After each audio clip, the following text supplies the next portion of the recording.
was like, hey, Bernie, I'm at this park, and I'm like taking this road, and this road to get back to the main base. And if I'm not there in like 10 minutes, I'm dead somewhere in between there. I love selling a dish to people and then they're going, good recommendation. Yeah, that's always the best. God, I did it. Don't just go into a super busy bar and be like, I don't know, dealer's choice. Yeah. Bartenders hate that. Oh, yeah, the wave. What the fuck? Back again. Another episode, man. Here we go. This is crazy. Episode 3 or 4, I think, at this point. Back at it again. Depends on how many come out. We did have a little bit of a malfunction in our last episode, eh? Yeah, a little bit. Sucks. That's all right. Good episode, dude. Yeah, it was. Well, anyways, cheers. Grab your drink. A million of those. Let's welcome our guests. I mean, I don't have a drink right now, but we're the worst, unprepared of all time. We're getting so much worse at this. The first episode we were doing really good, and now we're just falling apart. Welcome back to Service Animals, everybody. Once again, joined by obviously the illustrious, the wonderful, your boy, Mr. Sluggy D, Mr. Dylan. How you doing, everybody? Welcome. And I'm joined by my one and only best friend, podcasting host here, Mr. Calvin. How you doing, Calvi? Hey, I'm doing pretty good. Dude, it's good to have you back, man. Oh, just looking at my eye drops, and my eyes are just killing me today. I don't know what happens. It's like a flip switches in the air, and I'm rendered useless for like a couple days, dude. Yeah. To all that pollen and dander and whatever gets out in the air. I think that's what I'm allergic to. I went and got, have you ever gotten an allergy test? Like a legit allergy test? I feel like I should, though. They kind of suck. They're not the funnest. Yeah. Most fun. Would you say funnest? I would say funnest. I like that word. I don't appreciate people telling me that it's not a, yeah. Well, if you think it's a Calvinism, it's also a slugtistic, dude. So that's pretty crazy. Maybe it actually is a real word. But anyways, what was I talking about? Allergy test. Oh, yeah, the allergy test. As a kid, would get so backed up. I actually got my adenoids and my tonsils taken out because I couldn't breathe at all. I was just like, he's going to die. He can't breathe. So I got those taken out, and they were like, you should probably get an allergy test just to see, like, what's up. Just to see, like, maybe if, there's something we can fix for you or if there's, like, what's wrong. And the way they find that out is they take pins. It's like acupuncture, and they tip each pin with an allergy on it, like dog dander thing or just concentrated dog dander, dude, or whatever it is. Yeah, and then they make you lay there for like, first they got to put them all in you. Yeah, and there was like 100 of them. And then you got to lay there, and then they got to see if something reacts. They got to see if you have an allergic reaction, and then they take them out of your back, and the whole process is like over an hour, dude. It's probably a couple hours, honestly. I just remember as a kid being like, I'm like not too bad with pain, Mom, but I really hate this. Like a lot. Like my back is just really sensitive in general. I don't know why, but specifically the skin on my back is, and maybe it's from this test. Maybe I got this one test and on my back is just effed. But it felt like, I don't know, have you ever gotten acupuncture? No. It's like the needle would go in and it just is like tight. It's like ah. Yeah. It kind of is at first, but then you can, after you start to feel all of them in a row, there's this weird pressure. I don't know. It just didn't. Oh, I hated it so much. So shout out to anyone out there willingly and choosingly putting needles into their back for fun or whatever that you for fun. Well, I don't know. What's the point of acupuncture? Yeah. Is there a point to it or what? I mean, yeah, there's got to be, otherwise it wouldn't be a thing, right? I have no idea. That's why I'm asking. It seems pretty crazy to me that people would want to do it. Like much like skydiving. Like that can't age. They can't like. Do you think that ages you more or ages you less, skydiving? I mean, there's a thrill to skydiving for sure. Yeah, but are you getting older or younger for doing it? Is it like if you go skydiving 10 times, you're gonna like, ooh, that's 10 more years to your life because it's like so good for you? I don't think anything like that. Like I went skydiving one time, and the guy that I went with was like, "Yeah, I've done this like 20,000 times or something." That can't be possible. 20,000 times. Yeah, he's like, "I've just jumped out of a plane." He just lands and goes right back up and then jumps back down. Yeah. Does it like 10 times a day. Yeah. He was like, "Hey, pick out a parachute," and I was like, "What?" He's like, "Yeah, just pick a bag, He's like, just remember, if it doesn't open, it's on you. I was like, dude. He said that, huh? Yeah. He's like, nah, I'm just kidding. Let's use this one. I packed it. It's on me. And I was like, that doesn't make me feel any better. Sounds like the guy I do not want to go skydiving with. He's just making light jokes. Yeah. He's just making terrible jokes before you get on the fucking thing, dude. Yeah, just, get you a little nervous. It was actually really fun, though. That got you a little nervous, not the idea of jumping out of the plane? Oh, no, that also got me a little nervous. Oh, my God, dude. I'd imagine once you've already committed to the fact that you're just falling to your death and there's potentially a way to save yourself on the back of you, and it's a good chance that it'll work and you'll live, there might be a few moments of happiness. Yeah. I might just pass out, though. That's my issue. Yeah. I'm pretty positive that the second I even start going G whatever, because you hit a G, I bet, right? I mean, I bet that's their thing. They're out there like, we going G, homie. We No, hitting G's. You fall at like 100 and some odd miles an Oh, hour. you don't even hit a G? No, it's... That's baby talk. I could do Yeah, but I mean, like you fall for like 50 seconds or something like that. At least where I was at the altitude that we did. And then you pull the parachute and you're parachuting down for another like 4 or 5 minutes or something. That's insane. Yeah, it's kind of weird. That's crazy. Yeah, well, good on you, because I don't think I could. Well, and from that high up, I'm like, how do I know where we're going to land? Like, I don't know where we're going. So they need to make targets. They mean spray paint mile-long X's in the ground. Yeah. So that skydivers can see what they're doing. Yeah. That's something I vote for every year.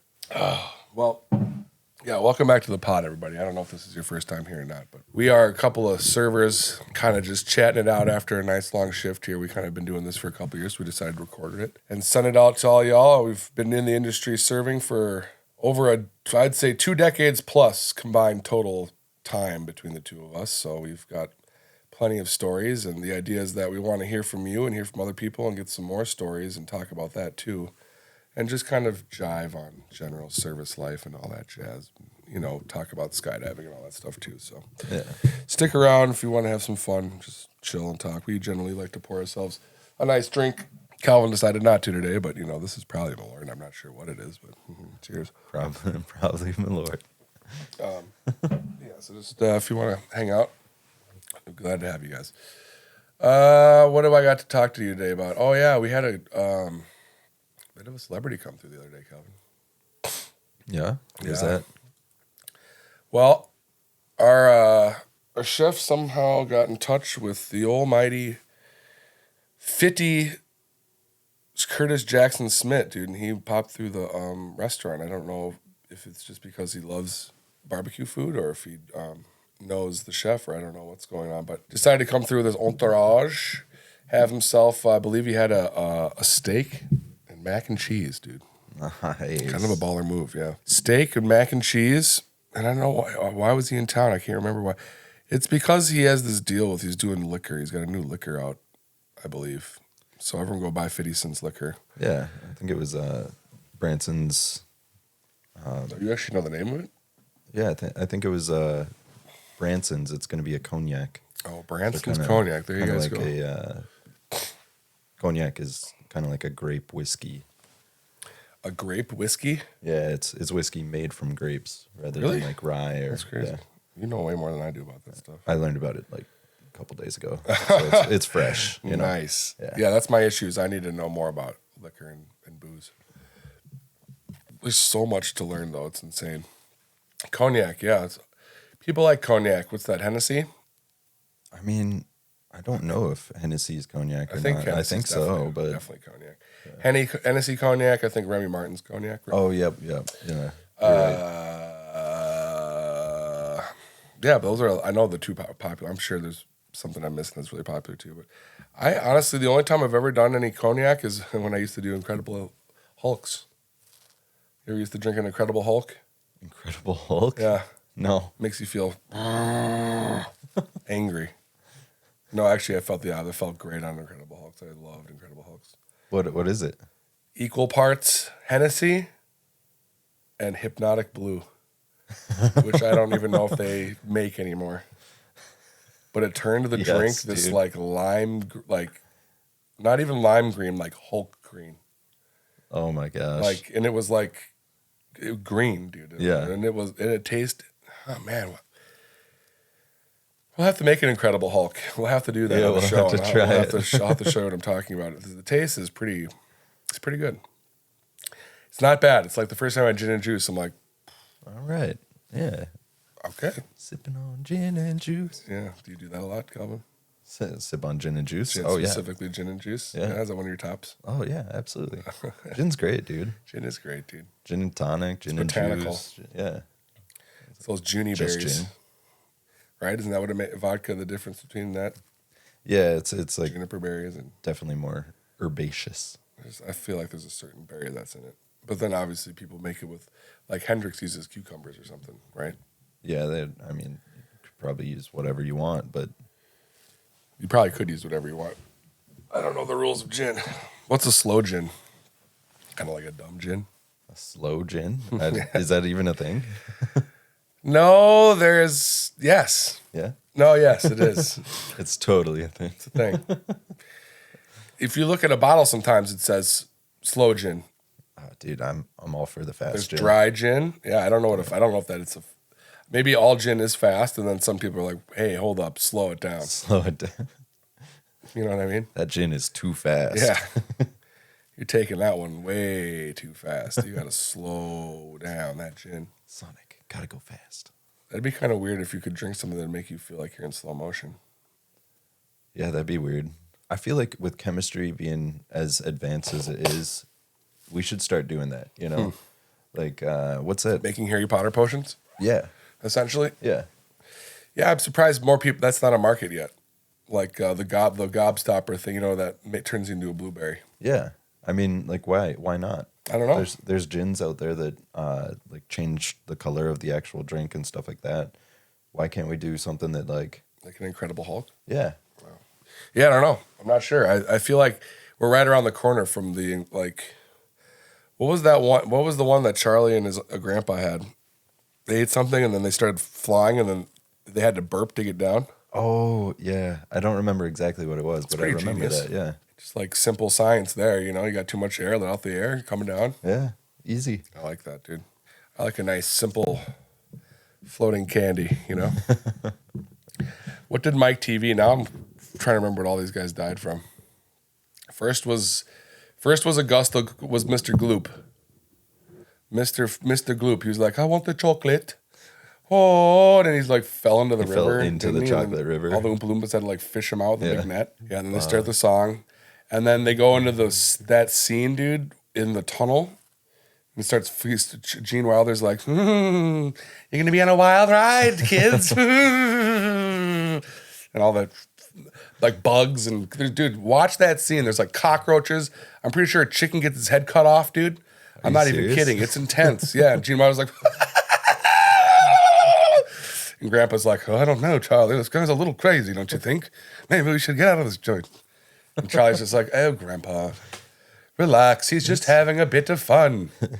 It's totally fine. He's just showing us the dog taking the shit, and that's all. He just wants to scare us a bit. The Oompa Loompas are like, we'll eat you in your sleep. It's a fucked up movie, dude. It's a good movie, though. It's just they don't make them like that anymore, you know what I mean? Yeah, definitely. The guy, I always call everyone, you know, my nickname is Sluggy, and people probably don't know that, but that's what I go by. The bad guy, do you know his name? No. Mr. That guy? He has the bald head. I don't remember that. People would get the ticket, he'd always be there like, he had those glasses. And people are like, I don't know. His name was Mr. Slugsworth. Oh, and he owned Slugsworth candy, yeah. So I was always thinking about going by Slugsworth, but then I was like, he's kind of an ass, though. Yeah, you don't want to be a Slugsworth, man. But it didn't turn out he actually wasn't a bad guy? Probably. I can't remember. Now I think he actually ended up being a good person. I don't know, yeah. It's been a long time since I've seen that movie, so. It's been a long time since it got made, dude. It probably came out in like the 70s, I would guess. 70s, maybe early 80s, but I would guess 70s. Yeah. Yeah, what an experience for a young kid, you know. Augustus Gloop. But I was getting at, you got him, you got Blueberry Lady, you got the egg lady. Remember the one sits on the egg thing? It's like, you stink, and sends her down the chute. Yeah. It like weighs eggs and tells them if they're good or bad or something. Yeah. And then she gets on and she's like, I'm going to win. She just, bad egg. She's like, bad. Yep, and she sends her down. But Mike TV, I can't remember what. Oh. Didn't he get shrunk? I think Mike TV got shrunk, dude. Yeah. I mean, that would make sense. Didn't he like shrink his ego? Sort of thing, you know? Wow, see, now you're actually reading into the movies. Actual subplots. I like that, dude. Kids don't pay attention to these things. That's why the adults got to do it. Yeah, no, I can't remember all of them. I think that's it. And then I think Charlie almost dies. And then Wonka's like, oh, you've passed my test. Get in my flying elevator. Yeah, that was weird too, man. At that point, they've seen so much that the idea of a flying glass elevator doesn't even shock them at all. They're like, thank God. Yeah. Get me in this glass elevator and get me the hell out of this factory. I'm all for this glass elevator. Dude, that'd be a little frightening, dude. You're just in a glass elevator flying through close to space. Oh, man. Yeah, I don't know. I could not imagine that. It'd be a good time, though. I think I would enjoy a freaky tour around that factory. I think it doesn't get much better than the beginning, though. You know? That's what I've tried to... At some point, they got to be like, this dude is messing with us, man. You know what I mean? Yeah. Because, like, everything past the beginning is just a train wreck, you know? Yeah. I think the grandpa would be smarter to catch on to it. I think maybe he does kind of catch on to it, but Charlie's just having way too much fun in that factory. It's like, everything is amazing. I mean, I guess if you were a kid, that's probably what it would feel like. Yeah, I mean, honestly, going into they nailed that. A candy shop, you know, like it was always even super cool, let alone Willy Wonka's candy factory. Yeah, dude. Yeah, candy shops do rule. They don't do candy shops like they used to anymore. Cause there's a couple around, but they're just not. Well, they just don't sell. I don't think candy like in that like kind of bulk status, or like maybe they do, but what an odd way to sell candy anyways. It's just like bins of candy and you gotta like one licorice, two chocolates. Just like putting your hands on it and shit. I don't know. There's probably a reason the candy shops. What's up with a soda fountain? Soda fountain? Like actually like a water fountain but with soda? That's what's in my head. That's what I'm thinking. No, but or is it like a water spurt? I think it has nothing to do with lawn care or fountains. Is it like a queso fountain? No, it's not like chocolate a fondue fountain. No, a soda fountain was like a bar, but like they sold soda pop instead. Oh, okay. You know what I mean? Yeah, and then they had the syrups, and you had to mix it, and I think it was off the gun. Really, just that simple? I don't know. I feel like old time sodas, they actually like had syrups that they had to. You're probably right. 3 pumps of syrup into the cup. You're probably right. What did like RC bartender style, shake it up, probably stir it, like add the soda water, like the cream soda. Yeah. I don't know. That's wild. I guess the idea of modern carbonation and all that just seems like duh. But when was Coca Cola invented though? That had to have been like ages ago. 19. They're one of the earliest ones. I bet it says on their can. I bet it does. I bet it also says on the internet somewhere too. If we just typed in Coca Cola. Oh, the internet. Yeah, dude. That might have it too. Introduced May 1886. 136 years ago. I know didn't they sell it out of like wagons and shit back in the day? Oh my gosh, that's insane. Yeah, Coca Cola produces a concentrate. Originally marketed as a temperance drink because like. What temperance is alcohol free? Yeah, that's right. Yeah, so it's like a sober drink. Like, yeah, sober, just with a little bit beer, of cocaine. you say? Live the sober way. Have a drink of the Coca Cola, even though it had cocaine in it. Yeah, dude. I was gonna say I had somebody come in and I waited on them the other day, and they were like, "What kind of soda do you guys carry?" And I was like, we have Coke products. And she's like, "Oh no, that won't do. That has cocaine in it." I was like, "No, I'm pretty sure they Took the cocaine out like years ago. There's no cocaine in Coca Cola anymore, as far as I know. You idiot! There's cocaine in that. I can't have that. Yeah, I was like, what? Here's what I just Like, love. yeah, this. I mean, you're right. It used to be that way, but Apparently invented by a guy named Colonel John Pemberton, the guy that put cocaine in his cocaine in his drink was also previously addicted to morphine, so that makes a little more sense. yeah, that checks Yeah, out. I'm done with morphine. All right, I just put a little cocaine in this shit, and that's fine. All right, everyone, no one will know. No one will care. Okay, It's so refreshing. lay off my back. I'm just drinking Coke. All right. Dude. I wonder how he came up with the name Coca Cola too. Oh, the coca. It's the cola nut and the coca leaf, dude. There you go. Easy. There you have it. But instead of spelling cola with a K, because that's dumb, he spelled it with a Z. Because it looks way better. I love there's just a brand called Coke.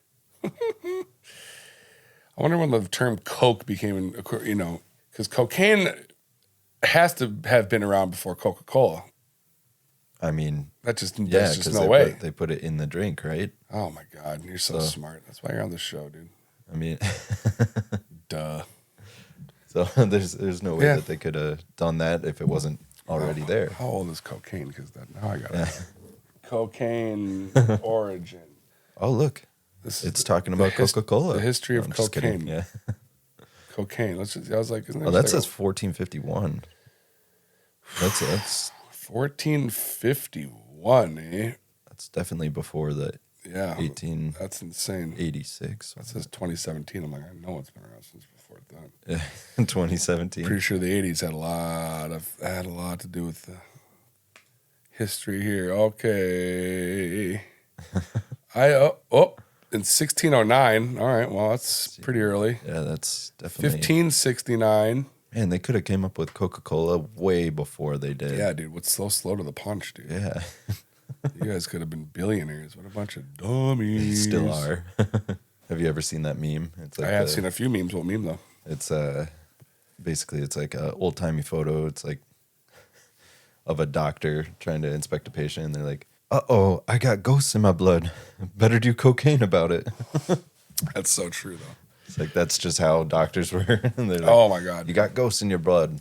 I'm prescribing you cocaine. You've got ghosts, or you've just got just anything that's, a poison or cancer or, anything at all. Dude, I forget who it was, but someone was dying. It was some president, I'm pretty sure. It's Drunk History, by the way. It's just the best if you ever want to. Yeah, drunk history. Yeah. They're like telling you true things that because they're drunk, it sounds like they're making up, and then you Google it, like, oh, yes. Like, oh, actually, that's very accurate. So this guy had like some cancer and he was dying from. They're like, well, I guess the only thing we can do is that they just put leeches and snakes and stuff all over to try to like bite him and suck out like all this poison and stuff, even though he's like already just dying of this terrible disease. It's just like killing him even more, you know what I mean? They just have no idea what they're doing. They're like, this will probably work. Or like lobotomies where they're just like, this person's crazy. Should we just like put a spike in their head and like see if that does something? Let's just try this, like what's the worst that could happen? I don't know. Yeah. So thankful to live in modern medicine days. Yeah, sure. His leg, he's got kind of a messed up ankle here. We should probably just cut the whole leg off. Yeah. Yeah, dude. Well, it's bad science with legal cocaine though. So it's like, you got to pick and choose your battles there. Yeah. You might be missing body parts because they decided that they needed to chop it off, but you could just snort some cocaine, I guess, to make you feel try better. This. Yeah, there you go. That's when we have a lot of Coca-Cola. You know what I mean? Yeah. You could just be a Coca-Cola head, and no one would care. Coca-Cola head. Is that what they're I've called? got to break up with my wife. She's become quite the Coca-Cola head. And apparently I'm Australian as well, mate. Yeah. From down under. Is that Australian? We've got dungarees. Pretty close. Yeah. Well, it's like kind of one of them like down under, like I'm like kind of from like the south end of Melbourne. Somebody was trying to tell me how you got to like relax the back of your tongue to talk in an Australian accent. I'm like, I don't know how to. I don't know how to do that. I can kind of do accents. I think Australia is hard because you end up wanting to do British or New Zealand. And Australian is kind of like down here like this, you've got like that kind of thing down there. That's pretty good. Down there like that. Like I'm going to go up there in the outback and get myself a crocodile and cook it on the barbie later, something like that, But if you're from New Zealand, you've kind of got to go up like this. Well, I'm doing it terrible, but you've got to go up a bit. And there's a little bit of a wobble. I've got to listen to Britt, Jermaine. If I listen to them, then I can figure it out. But if Australians really just kind of keep it down low like that. It's always kind of down there. Yeah. It's not that they don't go up here like this. They talk a bit up there like that. It's actually what the New Zealanders do. They talk up there like that, then they go right back down to this. A little bit more of a... Up and down. What's that? Emphasis. But then you kind of start want to talk like you're from Britain, mate. Then I'm also talking like I'm Australian. One of my Spanish teachers, whenever I butchered something in Spanish, he was like, you put the emphasis on the wrong syllable. And is that her making fun of you, or is that... No, it's just to make a point that's how it sounds in Spanish. If you don't put the emphasis on the right syllable, it just sounds like it's the right word, but it sounds weird. Well, you can also have the same words and put emphasis on different parts of it, and it means different things. True. Which is also very confusing to me. Yeah. Which I believe the Indian language, from India, I think they're very much like that. Where just a little, if it's little tweak if it's supposed to be like totally this, different. or like this, or like this. It's all and it can be the same word, but it all means something different. Yeah. And they have their little head really gestures that they do too, where that's just crazy to me how it's almost like emotion inflected through speech. And then you're also using parts of your body that I don't think a lot of people use to communicate with. Yeah. Which is strange. You're using a tilt of your head to... Yeah.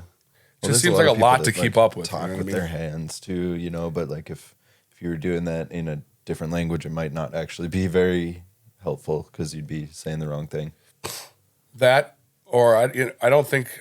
I feel like Americans probably talk with their hands maybe more than other countries, maybe because that's where we use our... Instead of inflecting emotion through our words, we use our hands to exaggerate make things bigger, or whatever, exactly. Which I do that quite often. Yeah. I do that a lot, dude. I do that occasionally. It's not one of my most prominent features when I talk, though. I feel like my eyebrows do a lot more. Your eyebrows? Yeah. Those are the real winners? Yeah, my eyebrows inflect on my voice. You can do the... Oh, yeah, the wave. What the fuck? I can't even hear everybody watch. All right, he's doing his. How do you even...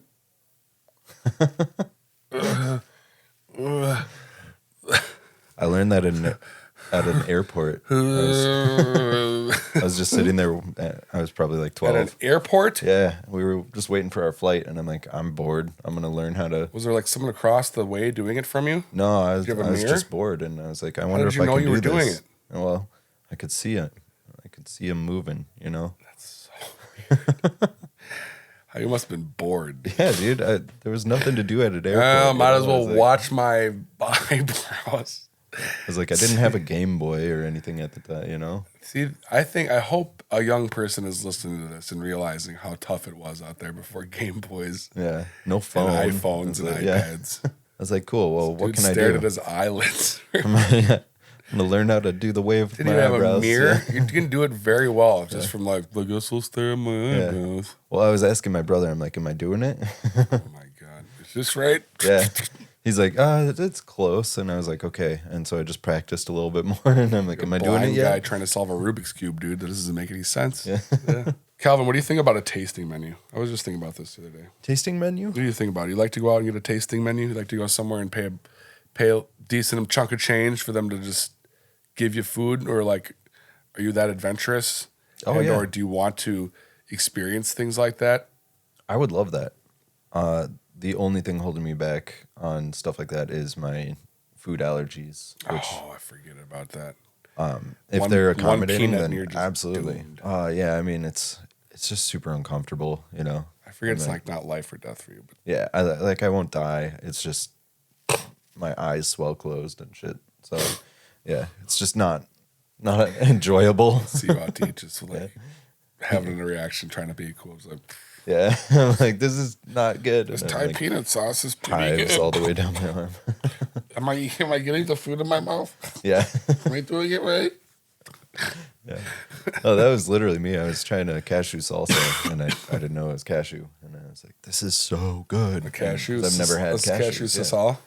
Yeah, I was like, I've never eaten cashews before, and I was just. Oh, that's when you chowing found down. out. That's when you found out for the very first time. No, it was. I just didn't know. I didn't know that there was cashews in that particular salsa because I was like, hey, you know, whatever you think the 3 best salsas are, we'll take those. And they just brought out 3, and they didn't tell us what they were. And what's the time you found out you had the allergy?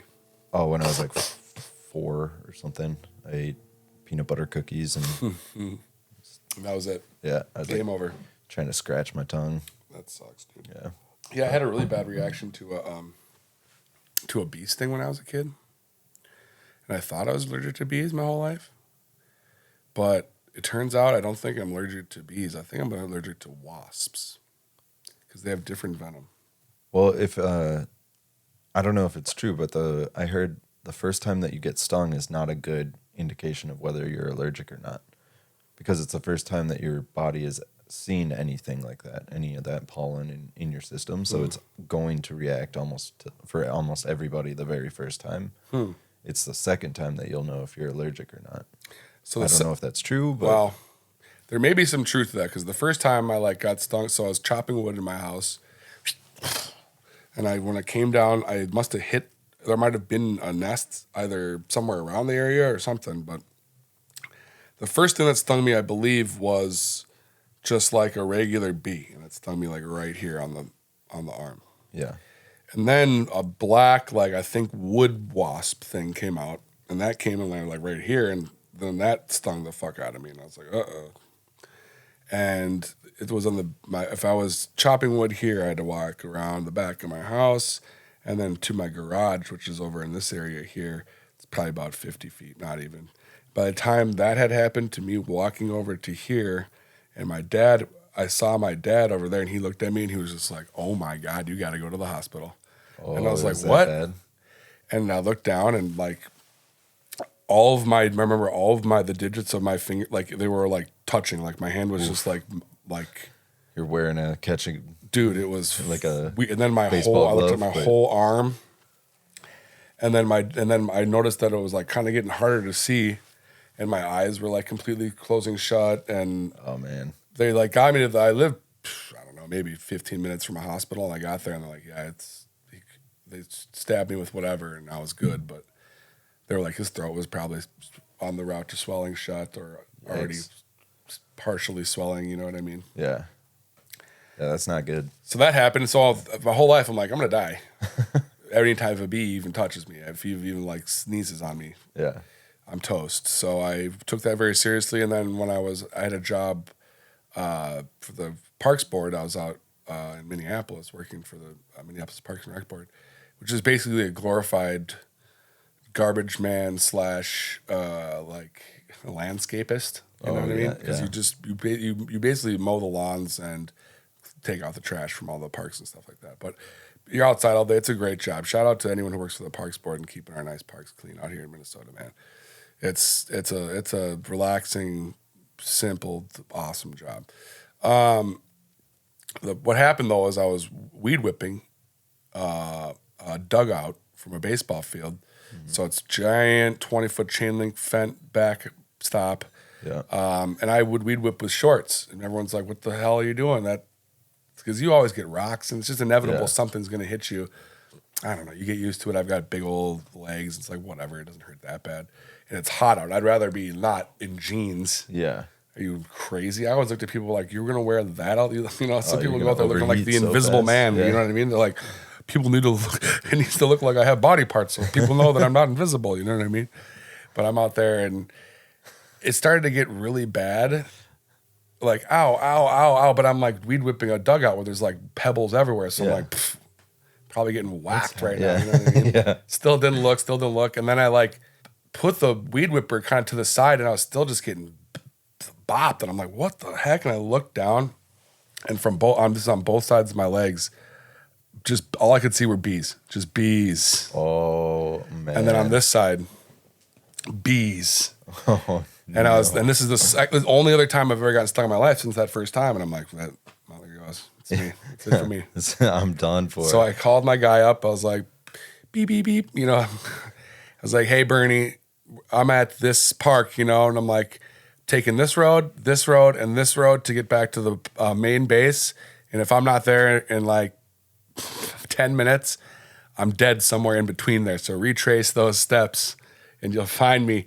And he's like, what? I'm like, I got stung by bees. I'm really allergic to bees. I gotta go. Beep. You know, and it's like hung up. So that's not that, because I'm like, I just gotta try and get to this place. Dude, it was so many bees that I took the weed whipper and I just threw it. And then I just started like swiping these things off and hop. There was so many, I couldn't even realistically count the bees because there were that many bees. It was just, I must have hit a beehive in the dugout or something. Like one of those ground nests or something like that. Yeah, but nothing happened. Oh, man. Nothing happened. I got there, sat there. He showed up and he was like, what? He was like, he was so freaked out. He's like, dude. He's like, I have no idea. I'm like, dude, I thought I was going to die. I got stung by a ton of bees. Didn't have my EpiPen. It's up here. It's all good. We're all chilling. He's like, whoa. He's like, you can probably take the day off if you need to. I'm like, probably going to take the day off. My leg it hurt really bad. Oh, yeah. It did not feel good. And there were beasts. My whole legs were just destroyed. But I'm not allergic to bees, so I don't understand. Yeah, I don't understand. And maybe it's wasps, or maybe it was just that first time. And that's what people say is that wasps are a different venom too. Yeah. And that's totally different. Also, allergies deplete over it. Your allergies go like that. You know, they go like, well, one's going down. They go like one. They don't both go up is what I'm trying to. So you start with like really bad ones that get less worse, right? And then you have ones that don't exist at all that get worse with time. Yeah. I heard tree nut allergies you're going to have your whole life, and oftentimes they get worse. So, well, forget what I just said. Yeah. That sucks. Yeah, no, I know people just get like gluten and can happen in soy and all that weird, just like, well, I guess I am allergic to this now. Yeah. That would just suck. I'd hate that. Yeah, I don't like that. I don't like that idea. Being allergic to like grass or like being outside would be the worst, I think. I think about that sometimes. Like The Others. Did you ever watch that? The Others? The Others, no. Nicole Kidman? I don't think so. Or maybe. It's a horror movie, probably 2003. Horror movie? Probably not then. It's like horror, but like psychological. I can't remember the whole plot of the thing, but Nicole Kidman can't go outside because she's got some disease or she lives with her sons can't go outside. I know it's like something that I have, this ultra white man disease. I know, I'm like, but she like, I can't remember. I think maybe her sons can't. They have like bubble boy syndrome. They can't go outside, right? Okay, yeah. And she lives in this crazy big mansion, and there's like the others that she keeps seeing, these other people there, or whatever. And it's just like ghosts or something. I remember there's a really spoiler alert. There's a really freaky grandma, and she like comes out of nowhere at some point and really freaky how. She just doesn't look good. Some grandmas are like, I want a smooch and a little chocolate chip cookie from that grandma. Yeah.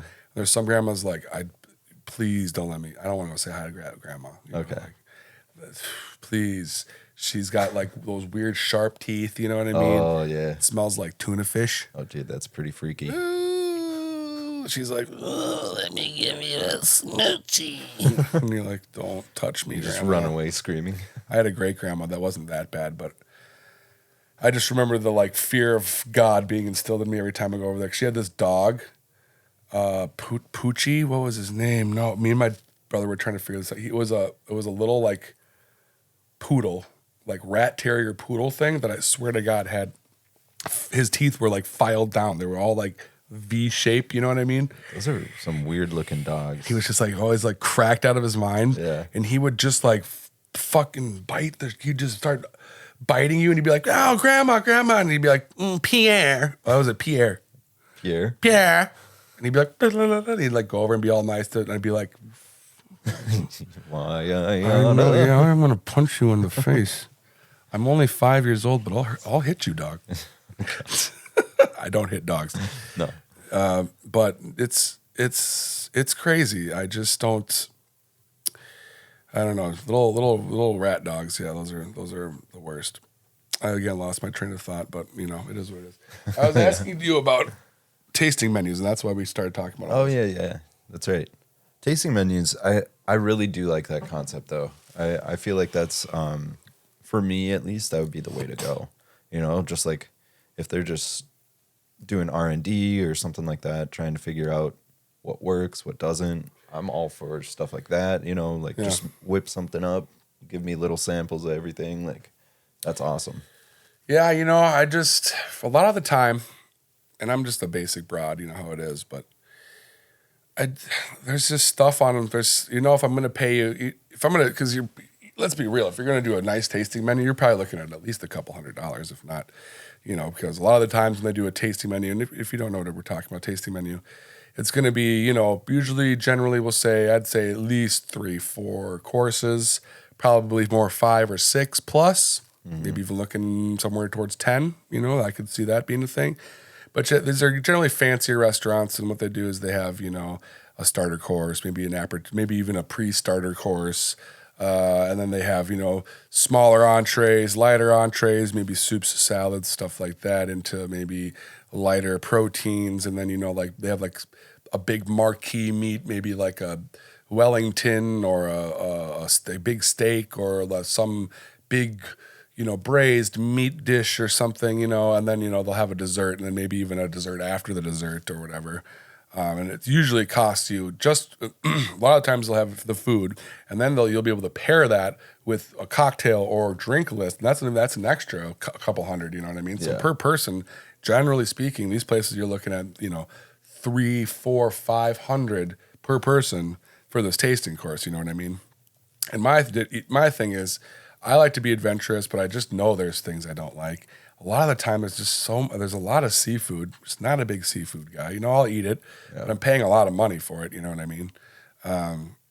Or like a moose or livers and stuff. And it's just stuff that I know I wouldn't like. Yeah.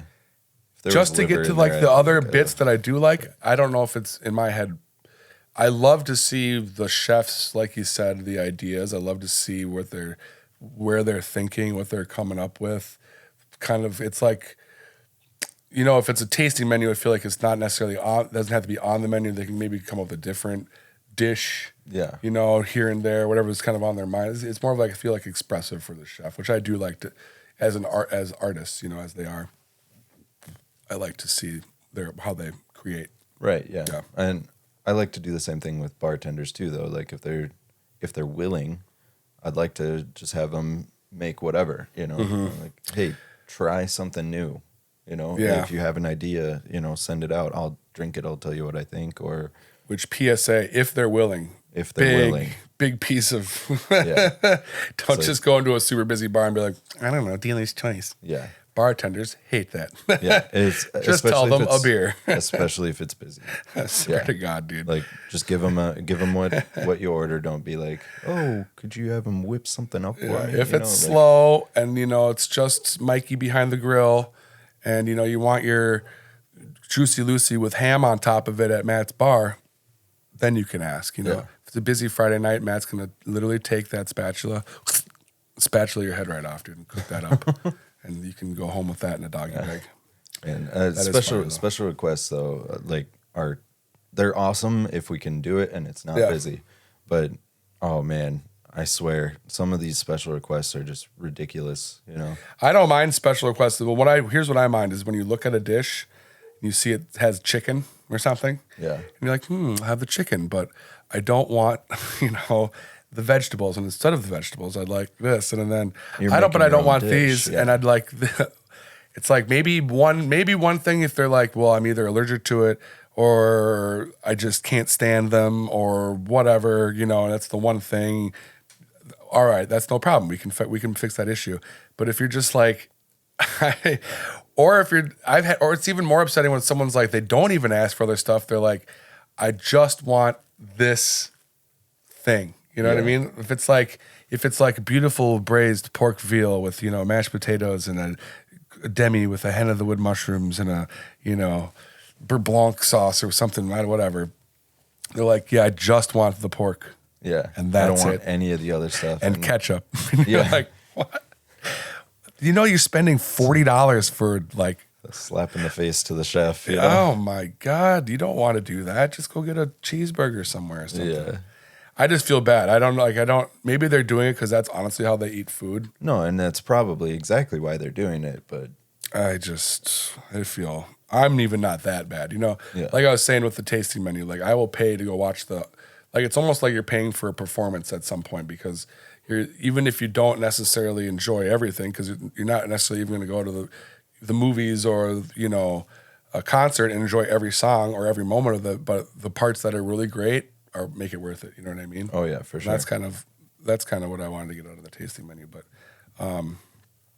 But yeah, that's the thing though. Is like I don't go there and I'm like, well, you know what I mean? Like the other night we had that big party. And we did a course menu, and even beforehand they're like, I forgot to tell you, but there's someone who has a dairy allergy or whatever, and everyone's all like, well, fine, but it would have been nice to know, like, instead of hours before it's happening. Yeah, that person just showed up, took a lactate, and was like, no, I'm not. Yeah, I'm good. I'm not putting that on you guys. Which, like, that's a real OG. I'm straight up right there. Yeah. So you know what I mean? If you can do it, you know, and not have to mess with the whole, you know, already just let it concept and whatnot. Because if you can take a lactate, if you can take a dairy whatever lactate or dairy whatever suppressant, and you feel, we'll say 98% fine afterwards.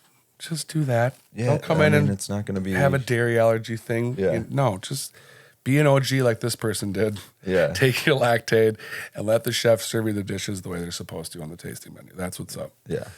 I love that, dude. Oh, yeah. That just made it so much simpler than it, you know, could have been. If somebody was like, yeah, I really can't do it, you know, like, and then they'd have to try to figure out something to do. Well, every dish that we had on that menu was just there was just dairy and everything. And I mean, it wasn't like a ton. It was just like garnishes too. Some of the garnishes were like dairy. A few, but even like we had deviled eggs. That's just all dairy. Yeah, that's dairy. It's like dairy times 4. Yeah. They had that. I mean, the dessert seafood broth had some dairy for show. Yeah. Yeah, I guess really the potatoes. There was one of the potatoes. Or that maybe the well, yeah, I guess a lot of it was just broth, huh? Yeah, so I guess it would have had some sort of dairy. They wouldn't have had that big of an issue with it. No. Right, yeah. That's what I mean. It's like it just made it so much easier than all the chefs having to like course everything out for this party of what was supposed to be 50 people, you know, and then all of a sudden throw a wrench in there and be like, oh yeah, actually we can't do any dairy on one of these dishes, you know. Like it does stink. Yeah. But you know, it's easily navigatable, which is good, especially when you got some skilled chefs back there. That's always fun. We had a good time, man. That was 6-7 chefs whipping it up. Oh, I love to see what they come up with, and you know, especially if there's a little bit extra. That's awesome. Oh, baby, that's the best part of the tasting menu, dude. There's someone always no shows, and there's always at least a plate. Yeah. To try.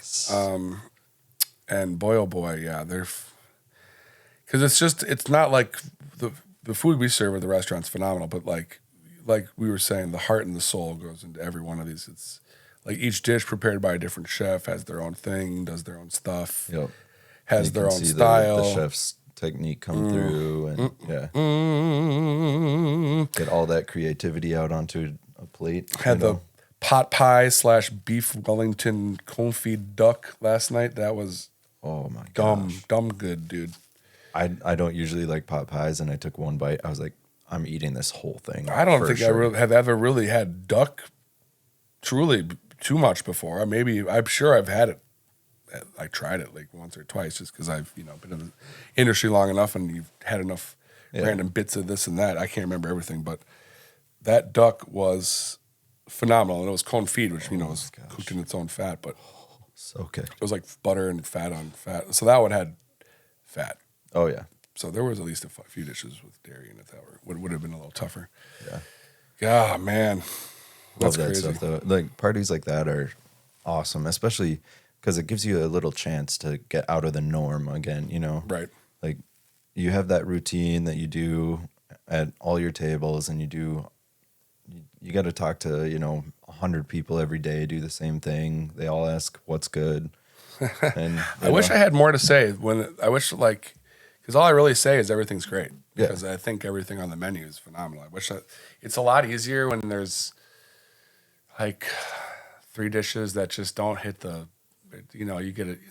You're hitting a single instead of a home run, Yeah. And you're like, just, maybe not this one. Go for the other ones, you know what I mean? Not that it's like it's hard to do what I do, but it is a little easier to answer that specific question. That's good. Yeah. Why don't I tell you what's not good? You know what I mean? How about you avoid these things, and I guarantee everything else will be phenomenal. You know what I mean? I mean, sometimes I like to try to sell something, I'll be sell stinkers? No, I sell something.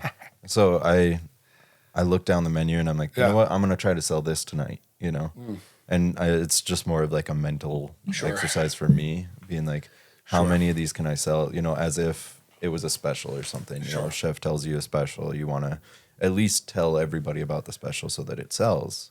Yeah, I like specials. I like trying to sell specials. Those are fun. I mean, everything else that we have on the menu at this point has been pretty straightforward. I mean, nothing too crazy, nothing that you really have to. The one we had that elk dish. We had an elk dish, coffee crusted elk loin, rice grits. It's got the pumpkin puree on it, pumpkin seeds. But I didn't know elk was what to expect with it, because I kind of assumed elk, deer, venison, gamey, kind of taste. Has a bit more steaky, more beefy, more juicy, more not as dry, way more flavor. And a lot of that comes from, I think, that coffee crust on it too. But something like that, trying to like work that on somebody was fun. Yeah. Because I'm gonna be honest with you, I saw elk loin and I was like, don't know if I'm gonna like the elk loin. But it's great. It's really, really, it was really quite tasty. So it is fun to like take something that if you're going to have kind of apprehensions about, people are going to have apprehensions about. And once you know something's really good, and if not necessarily if like you're trying to like, you need to get elk loin, dummy. You know what I mean? Yeah. But if someone's like, oh, what about elk loin? I've never had it before. And you're just like, you're going to get the elk loin. Yeah. I like pushing that.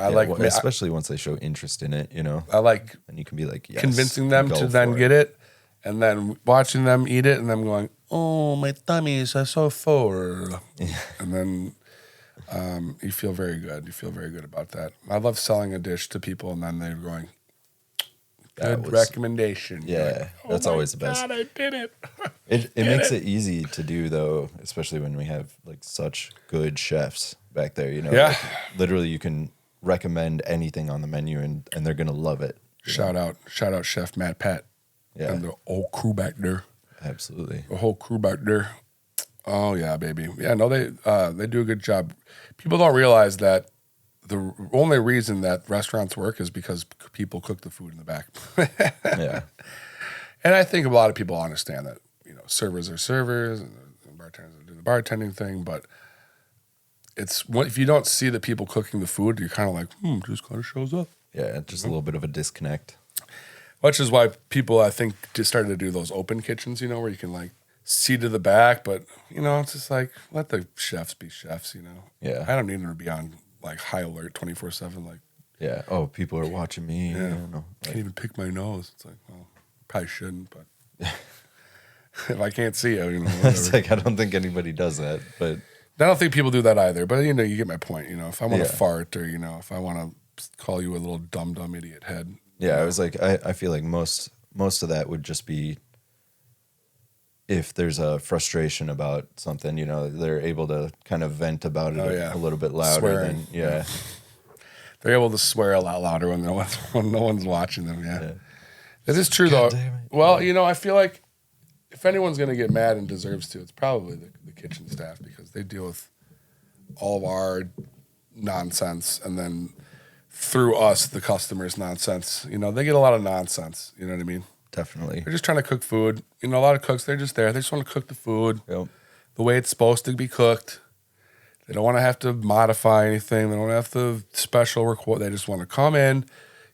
If everyone ordered this, no requests all day, those are some happy chefs, dude. Yeah. For sure. You're going to get the scene of the seven dwarves where they're all like whistling and shit. Yeah. They're all back there doing this, and Snow White walks in. Like, we're Snow White when we walk in. They're like, you star, we love you. Yeah. Like, that happens every now and then. Those are good days, you know? Yeah. And then other days, it's more like, you know, we walk in and they're like the evil stepsisters, you know, and we're Cinderella. And just like, you think you're going to be something someday, huh? Yeah. See you little piece, you server, huh? Front of the house, huh? And you just got to run. Yeah. Got to go fast. You got to get out of there. Yeah. You just dip. Yeah. No, sometimes, you know, once you've put enough crap on the chef's plate, they're over it. Yeah. They're over it for the day. But it's not your fault to necessarily. Make it easy on them, make it clear what people need. If, you know, if I ring in something that's, you know, a weird request or something, I try to make sure I go back there and verbalize it if it doesn't make sense on the ticket that I wrote. Or well, that's one thing I was going to say. We're lucky because we know our chef that we work with pretty well, you know. Yeah. And we're able to communicate, and you know, Abtally, he's allowed to give us some crap when crap is due, you know. Oh, for sure. But doesn't really bust our chops too much, and does a really great job still. You know, I don't know how it works in other French restaurants and stuff where it's like you can't say anything to them, you know what I mean? But if one piece of advice, at least for people getting into the industry or people, you know, that maybe haven't really gotten to know their chef that well, but like always communicate. I found it to be easier through the night when something's going to be, A, we're typing in like a 20 top ticket or something crazy. B, someone's going to want something that's totally off the whole menu. You know what I mean? C, something's on the menu, crazy requests like that. Yeah. More than likely, things are going to go more correct, better if you just come through, communicate, tell one of the chefs, the one who's kind of expoing or in charge or whatever, what the deal is. Make sure that they're cool with everything that's going on, and then go to ring it then go forward. Yeah. If you just start typing things in, don't talk to them, and then that's when the real front of war, back of house war starts. You know what I mean? And we don't need that. Even simply, even if you're busy as a server, you know, it's easy enough to just walk through the back real quick and be like, hey, I'm ringing in a 15 top right now. Yeah. Just yell it out. Everybody will hear you real quick. And they appreciate it. They can brace themselves for it, plan ahead accordingly, you know. Right. And then you'll send that ticket in another minute and a half, 2 minutes, because you got to ring everything in, double check it, whatnot. Right. But they already anticipate it before it starts showing up, and that printer does. It just speeds up the process so much, dude. Plus, they can hear it just going like that ticket printer can be nightmare fuel sometimes. Oh my! You know, especially if it doesn't stop and they aren't expecting it. I literally like in my dreams, I'm like. It's a soundtrack of my nightmares. I used to expo, so that's one of my previous experiences in the restaurant. Oh, what did I do? I did something to people. I'm so sorry. That's a dope little beat, though. We should have that be our intro song, dude. That was tight.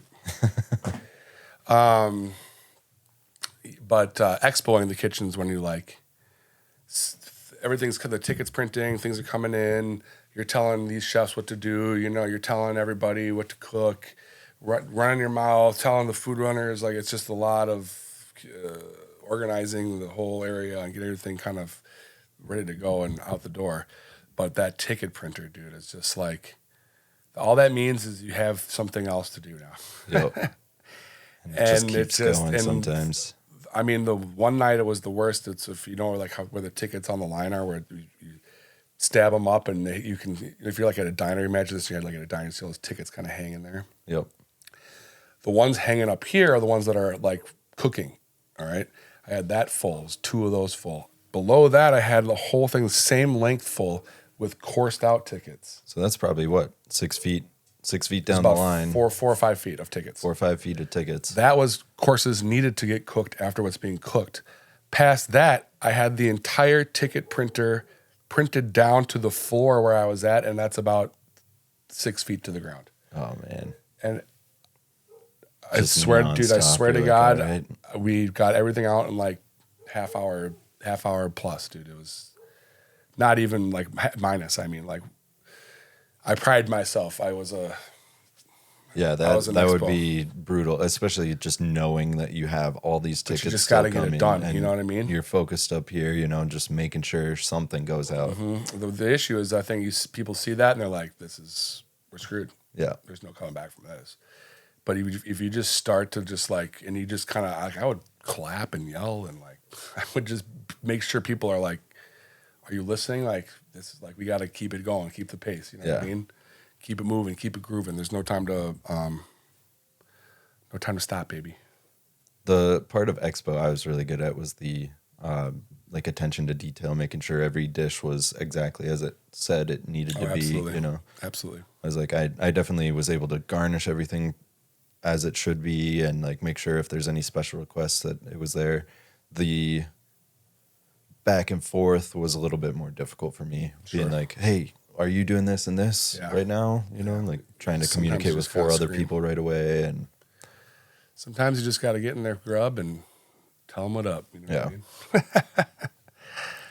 Oh man. Well, Calvin, it's been another great episode, dude. It's been awesome. Absolutely. This is a great little place to hang out and chat after work. And I love it, man. I hope everyone else out there in the service world is having a good time. I hope the tips are great. I hope everyone's restaurants are doing well, and you know, have yourself a nice shot of Malort after you're done with work tonight. And I guess until next time, Calvin, what do you say, man? I say that was a great shift here. And yeah, dude. Great after work little hangout. No, it is, man. So we're gonna see you again next week. Yeah, dude. Keep it swanky, man. Keep it swanky. Right. Service animals. We'll see you guys around, man. Peace.